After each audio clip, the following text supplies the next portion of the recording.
प्यारे विद्यार्थियों, शुभाशीष। मैं महेंद्र कुमार शर्मा, सहायक आचार्य संविदा, राजनीति विज्ञान, राजकीय महाविद्यालय गंगापुर सिटी। हम ये पाठ थर्ड के कोटा विश्वविद्यालय द्वारा निर्धारित पाठ्यक्रम के अंतर्गत अरस्तू के बारे में अध्ययन कर रहे हैं। आज हम अरस्तू द्वारा दी गई जो विभिन्न पद्धतियाँ हैं, राज्य की प्रकृति के बारे में और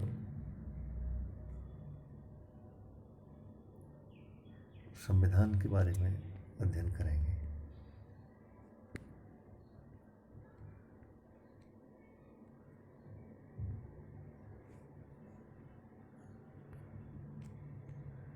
इसमें अरस्तू ने जो सुविख्यात ग्रंथ लिखा है पॉलिटिक्स, इसमें आगमन, वैज्ञानिक, तुलनात्मक और विश्लेषणात्मक पद्धति को अपनाया है। पॉलिटिक्स जो ग्रंथ है वो अपने आप में एक अनूठा है। वैश्विक पैमाने पर इसको राजनीतिक परिवेश में राजनीति करने के विभिन्न तरीके, शासन व्यवस्था को चलाने के तरीके, ये सारी बातें इसमें दी गई हैं।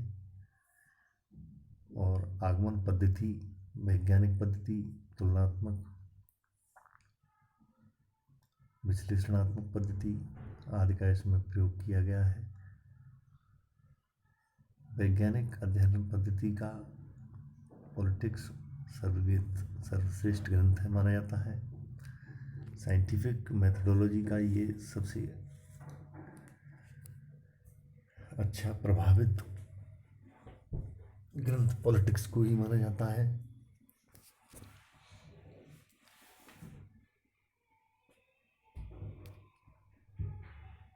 आगमनात्मक पद्धति के बाद में सोद्देश्य पद्धति, जिसमें उद्देश्य को साथ में लेकर के और विश्लेषण करना उस अवधारणा का।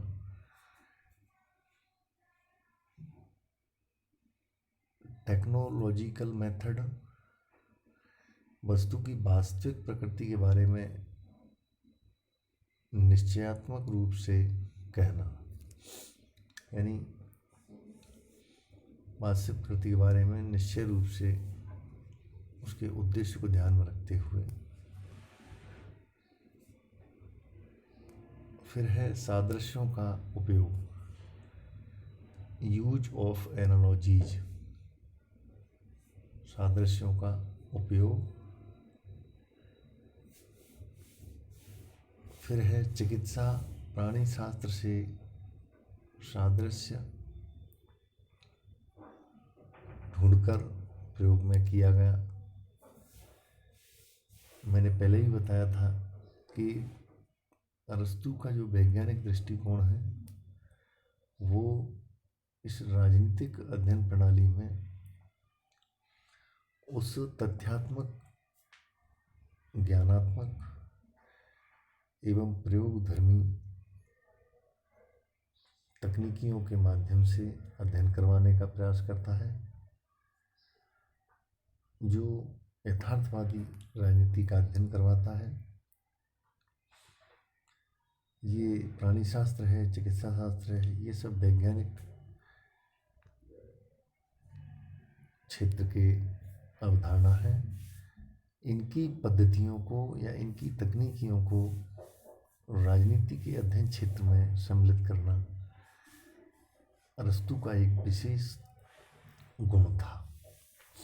उन्होंने सारी वैज्ञानिक या साइंटिफिक पद्धतियों का राजनीति में अध्ययन किया, उनके सहारा लेकर के और तभी जा कर के राजनीति एक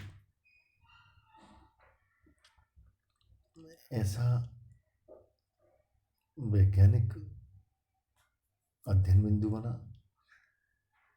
कि राजनीति को एकमात्र सिविक्स के रूप में या नागरिकों के अध्ययन के रूप में पढ़ते थे, वो आज वैज्ञानिक दृष्टिकोण से पूरी तरह ओतप्रोत है।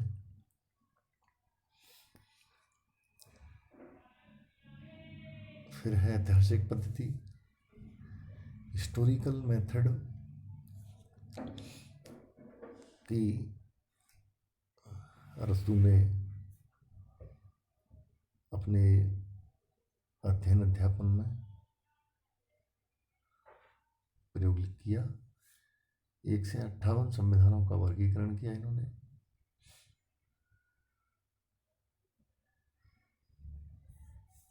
एक 158 देशों का एक बहुत बड़ा क्रम रहता है, जिसका अध्ययन करके वहाँ जाकर के प्रत्यक्षीकरण करके कि कैसी व्यवस्थाएं चल रही हैं, किस तरह से सरकारें काम कर रही हैं और कैसी सरकार वहाँ आने के लिए तैयार है, वर्तमान सरकारें अच्छी तरह काम क्यों नहीं कर पा रही हैं। तो ये सारी बातें 1 से 58 संविधानों के वर्गीकरण की जो तथ्यात्मक कहानी है, वो अपने आप में एक ऐतिहासिक पद्धति को संबल प्रदान करती है। राज्य का विकास, परिवार, युद्ध, गृह युद्ध,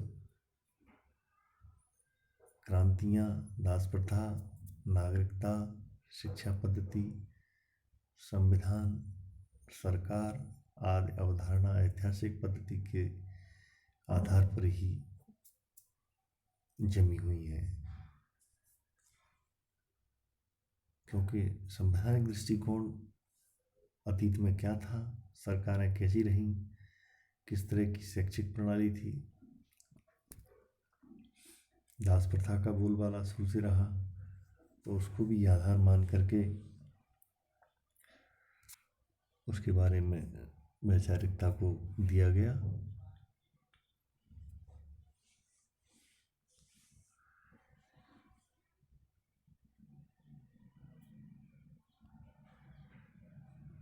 अब हम देखते हैं राज्य की प्रकृति के बारे में। राज्य की प्रकृति के बारे में जब हम चर्चा करते हैं तो अरस्तू का यहाँ पर भी वैज्ञानिक या यथार्थवादी दृष्टिकोण दिखाई देता है। इन्होंने राज्य की प्रकृति के पहले बिंदु में बताया है कि राज्य प्राकृतिक है, यानी राज्य का जो उद्घाटन हुआ है, राज्य की उत्पत्ति हुई है, वो प्रकृति प्रदत्त है। जबकि ग्रीक सोफिस्ट थे, वो राज्य की जो उत्पत्ति है उसको कृत्रिम मानते थे कि राज्य का निर्माण मनुष्यों ने किया। दूसरा बिंदु है आत्मनिर्भर, सेल्फ सफिशिएंट, कि राज्य में जो नागरिक हैं वो आत्मनिर्भर हैं, इन्हें अपने विकास के लिए एक ऐसे राज्य की, ऐसी सरकार की आवश्यकता है जो कि इनकी आत्मनिर्भरता को और भी आगे बढ़ाने का प्रयास करें। फिर है मनुष्य एक राजनीतिक प्राणी है, पॉलिटिकल एनिमल माना है अरस्तू ने। राजनीतिक प्राणी, पशु, लेकिन वह विवेकधारी है। फिर है राज्य सर्वोच्च समुदाय है। राज्य सभी समुदायों का अग्रज है। राज्य का आंगिक सिद्धांत ऑर्गेनिक व्यू है। राज्य के उद्देश्य हैं सुखी व सम्मानजनक जीवन निर्माण करना। राज्य कार्यों के बारे में, जन कल्याण कार्य केवल पुलिस का कार्य ही नहीं है।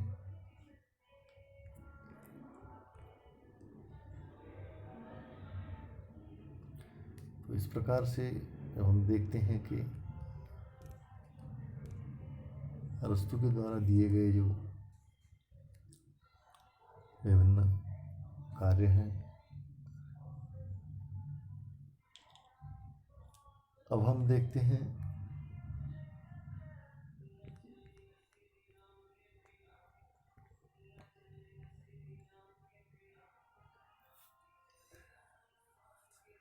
कि अरस्तु द्वारा